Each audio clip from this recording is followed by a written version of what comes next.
बहू, तुम अपने साथ बहुत कुछ मायके ले जाती हो। आज कोमल बहुत खुश थी। कोमल के मायके से उसका छोटा भाई उसे लेने आ रहा था। फटाफट घर के काम निपटाकर वह अपने बैग की पैकिंग करने लगी। कोमल की शादी को 2 साल हो गए थे।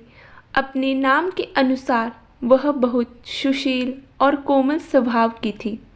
ससुराल में आते ही अपनी सेवा भाव और विनम्रता से सबका दिल जीत लिया। जब कोमल मायके जाने के लिए अपना सामान बांध रही थी तो उसकी सास आस्था जी अनमनी से बार बार उसके कमरे के पास घूम रही थी। कोमल का ध्यान उनकी तरफ गया तो वह बोल पड़ी, माँ जी, आपको कोई काम है क्या? आपकी तबीयत तो ठीक है ना? आस्था जी मुंह फुलाकर अपने कमरे में गई और बेड पर लेट गई। उन्हें इस तरह देखकर कोमल ने घबराती हुई कहा, क्या हुआ माँ जी? मुझसे कोई गलती हो गई है क्या? आस्था जी कोमल की तरफ मुंह करके बोली, बहू, तुम अपने साथ मायके बहुत कुछ ले जाती हो। मुझे अच्छा नहीं लगता। सासू माँ की ये बातें सुनकर कोमल स्तंभ रह गई। उसे उम्मीद नहीं थी कि आस्था जी ऐसे भी बोलेंगी। कोमल के मन मस्तिष्क में बहुत विचार आंधी तूफान की तरह उठने लगे। क्या 2 सालों में मेरी सास ने मुझे सिर्फ इतना ही समझा? मेरी निस्वार्थ सेवा का मुझे आज यही परिणाम मिल रहा है, या मेरी सास का मुझ पर से विश्वास उठ गया है?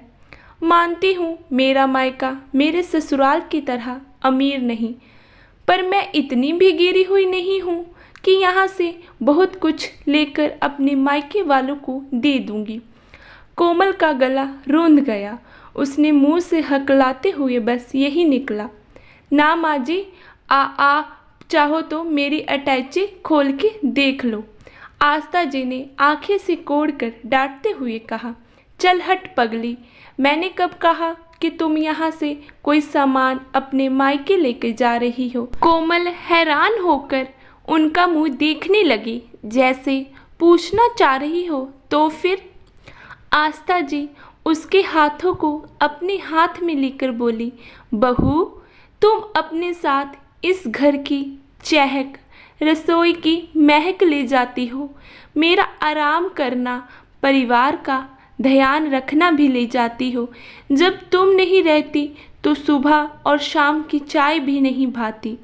तुम्हारे बिना ये घर सूना सूना लगता है बहू। कोमल की पलकों पर ठहरे हुए आंसू निर्झर बहने लगे। आस्था जी फिर बोल उठी, बहू, मैं तो बस इतना ही कहना चाह रही थी, जल्दी आ जाना। कोमल अपनी सासू माँ के गले लिपट कर रोने लगी। हाँ हाँ, मैं जल्दी आ जाऊंगी, लेकिन आप अपना ख्याल रखना। इतनी देर में कोमल का भाई कोमल को लेने आ गया।